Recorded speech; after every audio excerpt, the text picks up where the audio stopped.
morning. Would you like some juice? I will do, please, thank you. Hang on a second there.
Gallons of water. That is twice the volume in through those salmon ladders and those openings in there.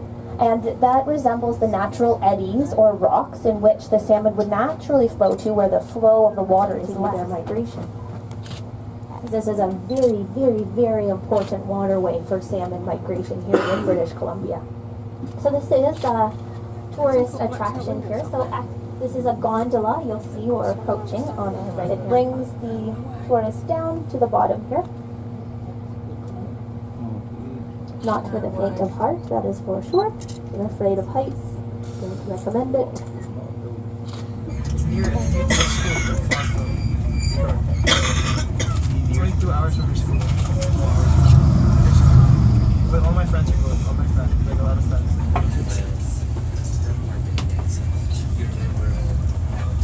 Way to drive.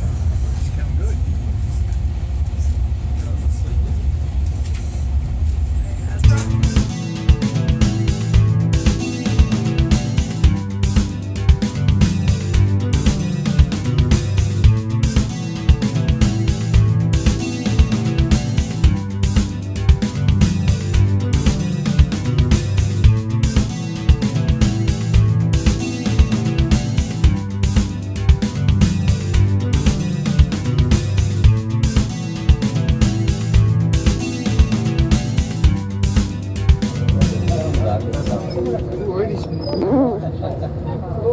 You're looking well on that set.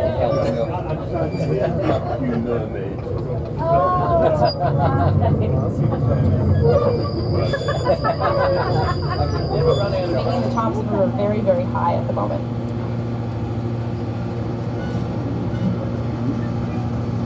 So we're going to see a lot of old dead growth along the sides of the river starting up soon. And those are the eagle's favorite place to hang.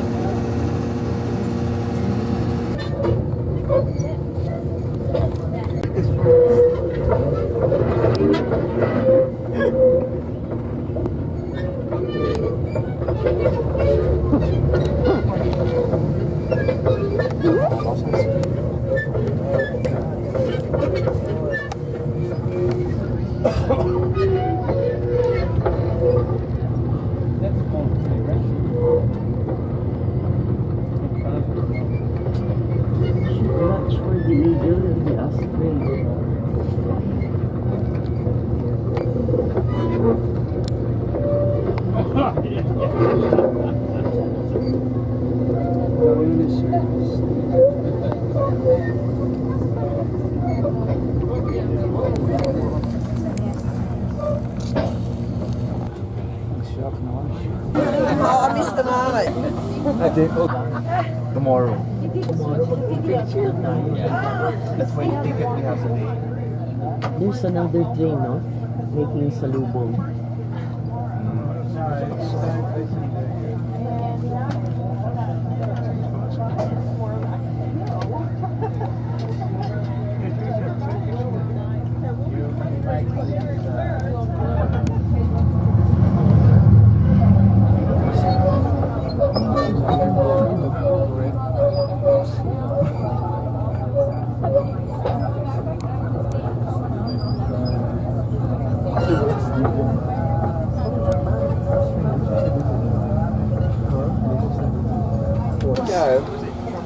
of those, eh?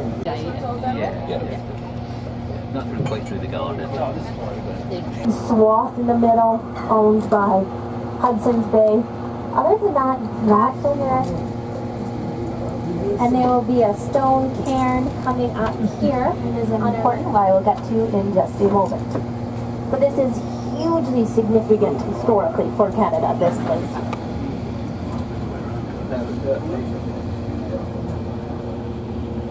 It is noteworthy for its very emerald green appearance, so it's easy to spot. It is the longest river in the Pacific Northwest. We don't really... 98, 99! Wow. It's where the day washes its ass.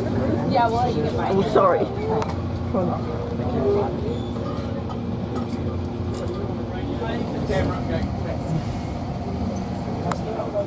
And take a peek down there. And we are high up. So the current bridge, they actually, when they were building it, they did not close the second bridge. They just built kind of directly on top of it so that it One of the didn't most just... beautiful lakes I have ever seen. And it is that of Kim Basket Lake.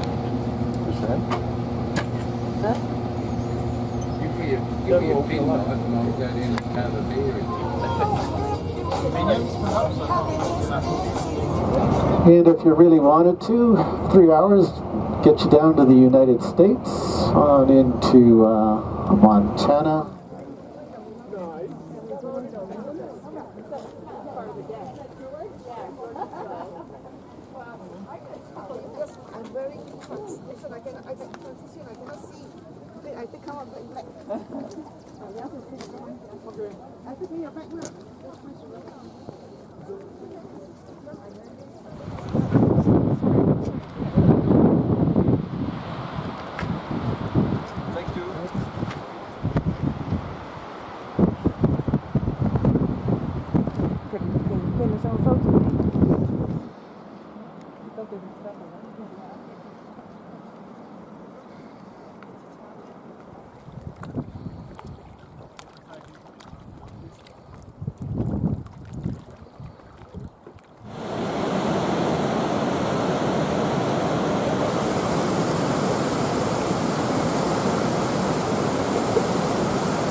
Hard to get to.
off if anybody's having a hard net. Watch that bait. Without this in pretty big too. That's right. They're see right through it. That's right. In a football field, they could read you. Yeah, they can. I have a buddy. Because I've been around it now for over 30 years. And I can't even believe. If you're filming this with a slow motion on the iPhone or any other device, you'll see when they come at each other, they adjust their wingspan and their speed of this. Yeah, they do. They're quite social, except during nesting season. They're very, very separate. You got it all going on. Here they come. Here they come. If any of you do video this and put it on YouTube or something, they'll go almost upside down to catch this.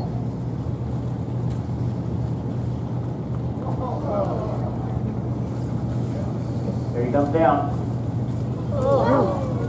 They're almost like a soccer player, sliding sideways. I've never seen them catch it with their mouth, but they'll take it right out of their feet into their mouth, really quick. It's flight.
We let it go where the captain told us to. So if we don't catch anything, whose fault is that? Andy. Yeah, but we're not doing that today because I'm not 20 anymore. Yeah, baby.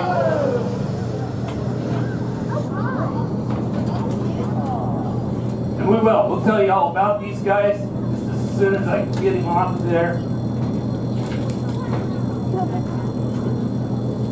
Now don't worry, kids. Those fish, they don't feel a thing. They don't. In the water, you got a chance. All right, don't look, kids. We'll tell you what happened there. Not much of a night. No, that night's gonna go bye-bye. That'd be 120 hugs. Spinning that around, boom. Grab that next tub, slide it in, they're going on. Wait for it to hold it. That guy gets that line off. And then, of course, this guy gets the buoys because they're clear over there. Typically, they'd be right here. But we're good to go. Everybody's safe. I caught these as a kid in Puget Sound. There's your buoy up there. Get him. 4 pots a day. I can do that, sir. Yep. This will be fun. This is very cool. We gotta see some crap.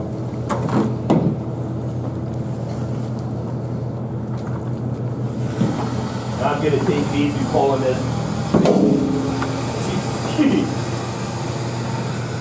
Slime line.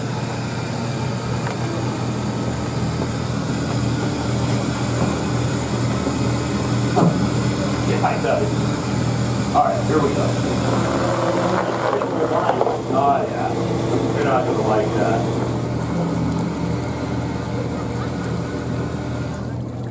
They're here.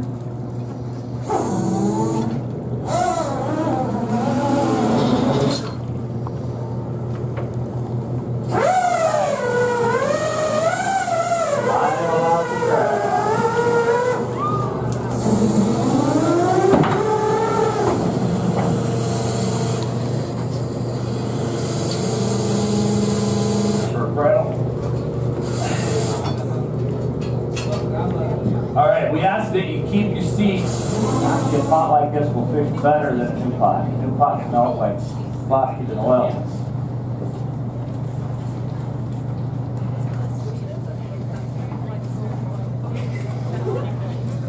All right, I think we're okay. Yeah, whatever you're ready.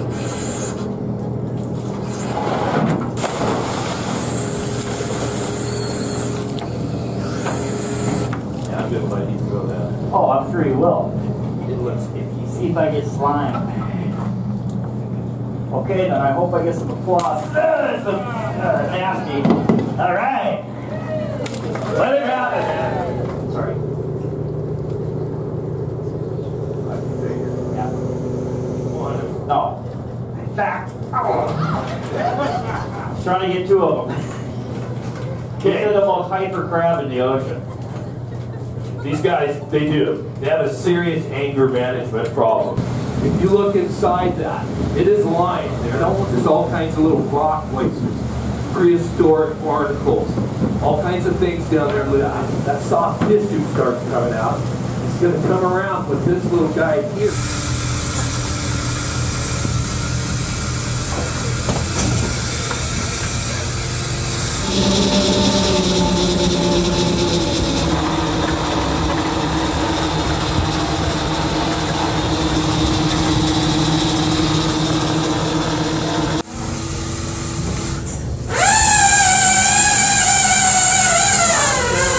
Live crab. There's little hairs up front on the donicers. We call them donicers because I don't know what they're called. But they're like bottle brushes. What's going to happen as these polar waters get the oxygen? When we're up there running that gear, those females, yeah, that's like music, you know what I mean? There is a one-time buy-in of about 2 years ago.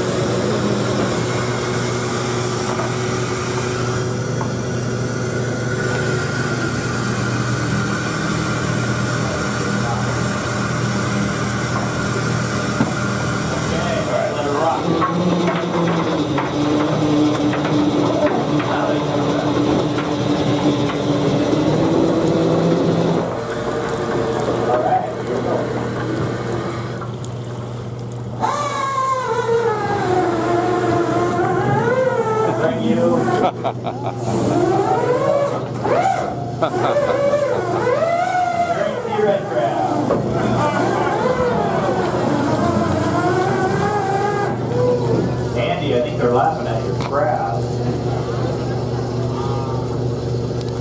Okay, pot's gone.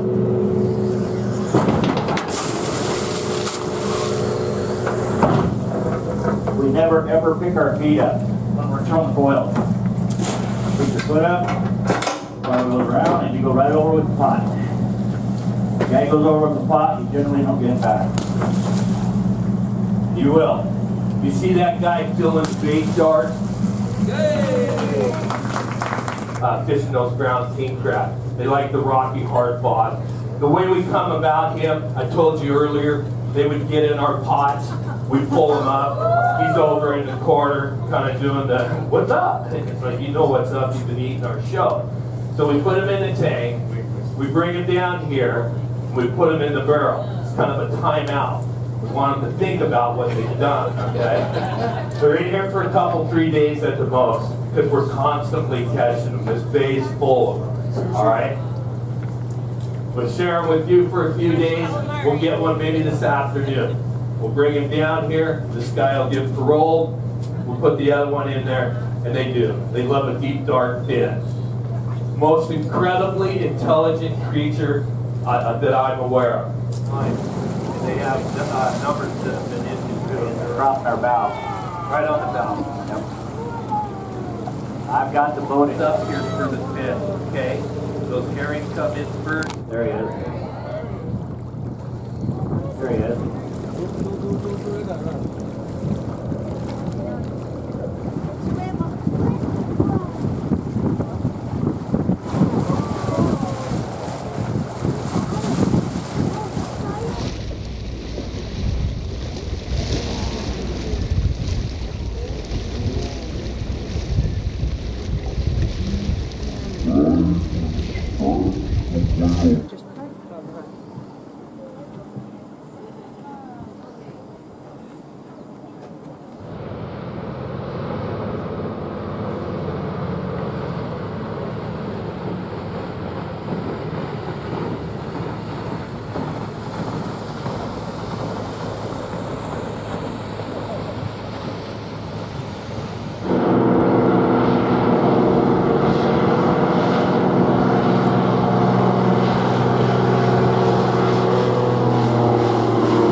All right.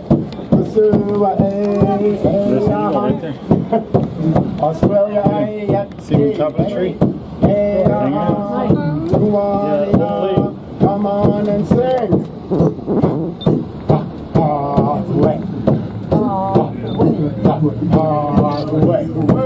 Where are you from? New York. New York? We got New York. Orlando. Welcome to Juneau, everybody. That was a traditional Tlingit welcoming. All right. Thanks for playing along.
Here we go. We're in the 30% club. Top of Mount McKinley or Mount Ordinary, whatever you want to call it.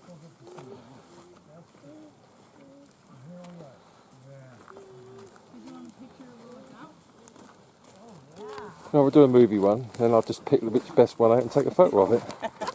There you go. Put it between your lips and lean You've got to feed me the lips. Yes. Put it, put it in your lips. Go on, put it in your lips. No. I'll show you, look. Yeah. No, no, no. Right. I can imagine getting brave. Now hug him at the same time. Yeah, I'm done with that. I'd be the first. Good like Susie, you all. She's clever eater. Yeah. They are. We're out number one. Anybody for number one? But it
their lives, they feel the comfort and security being held, and they associate that with us. So by the time they can run around a little bit, they already know us and trust us and want to follow us in adventures, which is a perfect opportunity for us to help. That's a pretty tough thing for a little bitty dog, and so then we help them cross.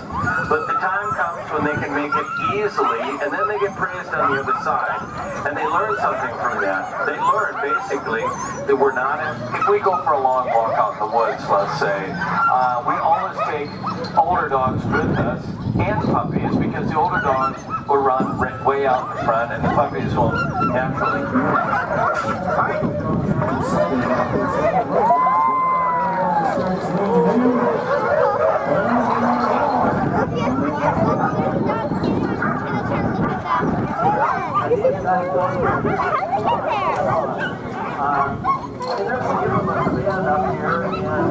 I'll call you on the way back.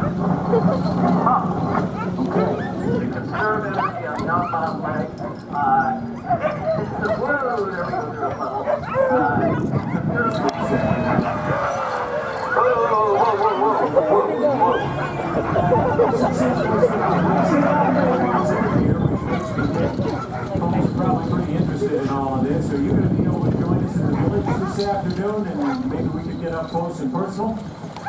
Absolutely. It's one of the things that I really enjoy the most, and that is when I'm able to. Your daughters, Tekla and Shoshana. She used to tell it to them the same way my dad used to tell me about the little engine that could. It was kind of the same idea. And so the parents obviously wanted to get it written down. It's an area we preserve, just like this. Much like the villages that Jim Bingley saw on those freight routes. And we're going to learn about fish. Well, hello everyone.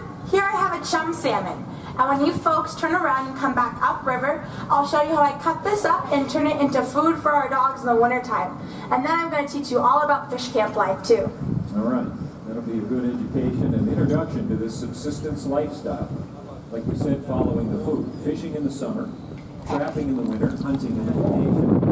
See a native family thousands of years ago on the hunt for a moose, or better yet, a group of caribou. If they came up on a clearing. Moose are very solitary and harder to bring down. Caribou travel in groups, which increases the chances for success in the hunt. They'd have bone-tipped spears, be moving very quietly. For Tarantus, the same genus and species as wild caribou. These are called reindeer because they're domesticated, but in all the ways that matter, they're virtually indistinguishable from their wild cousins. Like that coat, for example. You see how they're all dark brown in the summer? Every strand of hair is hollow, so they're insulated from the cold and naturally buoyant. Really big feet, too. You might notice that one kind of cleaning the knee off there a little bit. That wide split hoof is part of what their name means. The word caribou is actually a Mi'kmaq word originally. It means deer who paws the ground. Both male and female grow antlers, too. The only type of deer where that happens, I couldn't tell you who's who. See how they're all in velvet right now? Kind of early in the season, that furry coating that protects the blood supply underneath. But as they get closer to the rut, in the fall, when they get the urge to reproduce, Captain Madison Bingley is bringing us to the end of the Chena River right up here. It's been running about 90 miles through interior Alaska. But right up off our bow, it makes a right and joins with the waters of the largest glacial-fed river system along the planet, the Tanana. This one you see out here. And by the way, you see only just a little bit of it. There are places that this Tanana Valley that it runs through can be miles wide when these rivers come together. The Tanana is actually about 10 degrees warmer, so the silt gets held at bay at the confluence. In fact, the best example of the change is that this big sandbar out in front of us was not here 7 or 8 years ago. This used to be the main channel. It was running 6 or 7 miles an hour. It was 30 feet deep. So we're going to learn more about all of these now as we pull back up to our base camp. Below the cave, and he's going to monitor and off to the left. Now the north, my friend. Which is the large structure right behind me. The smokehouse is the key to turning salmon into a lightweight, dehydrated, and preserved food source. And then we'd store that in the cache, which is a structure on stilts next to the smokehouse. This is just a shed that keeps our food away from any animals. The wolverine was very valuable for that reason, and also very hard to track. So any leftover pieces from the rock could be made into these tassels, which are wolverine tipped in timberwolf, and Hannah would sew those on to show that her.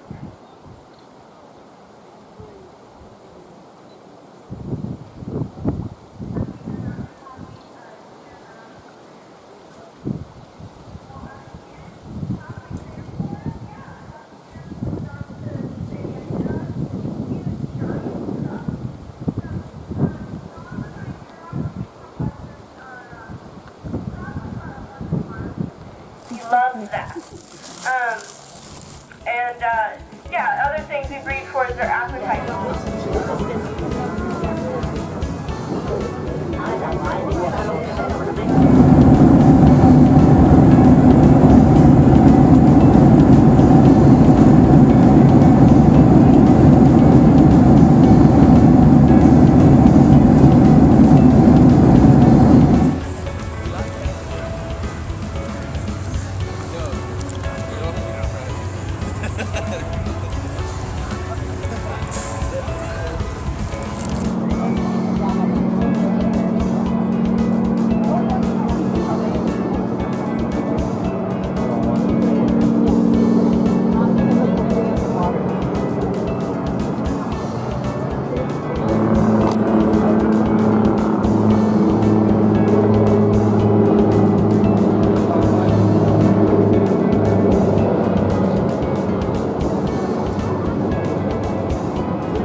So far away, doesn't anybody stay in one place anymore?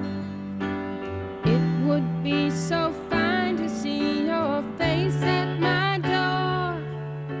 It doesn't help to know you're just time away. Long ago I reached for you and there you stood. Holding you again could only do me good. How I wish I could, but you're so far away. One more song about moving along the highway. Can't say much of anything that's new. If I could only work this life out my way, I'd rather spend it being close to you, but you're so far away. Doesn't anybody stay in one place anymore? It would be so fine to see your face at my door. Doesn't help to know you're so far away. Yeah, you're so far away. Traveling around sure gets me down and lonely. Nothing else to do but close my mind. I sure hope the road don't come to own me. There's so many dreams I've yet to find. but you're so far away. Doesn't anybody stay in one place anymore? It would be so fine to see your face at my door. And it doesn't help to know you're so far